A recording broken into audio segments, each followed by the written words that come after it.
Le Verbe s'est fait chair, le Fils de Dieu s'est incarné, non pour guérir les hommes de leurs maux, ce qui n'aurait changé en rien le fond du problème, celui du mal.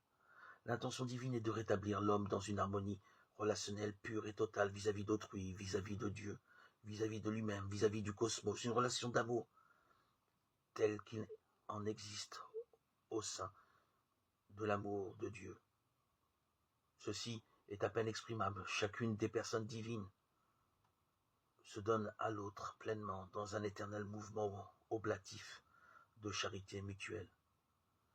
L'homme ne peut sans doute aimer autant que les personnes divines, mais il peut aimer de la même manière, de don total de lui-même. Il n'y a d'ailleurs pas d'autre façon d'aimer. L'intention divine à travers l'incarnation et la restauration définitive en l'homme de cette relation oblative d'amour.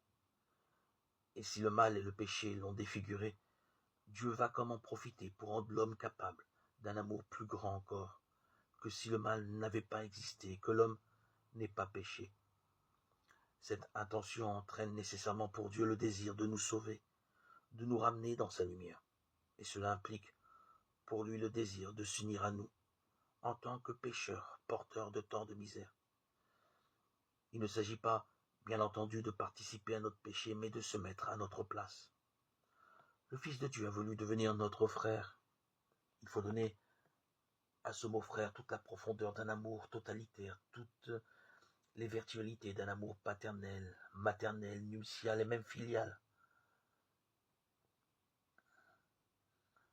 Le vœu d'un tel amour est de partager absolument, et sous tous ses aspects, la condition de celui qui devient ainsi un alter ego.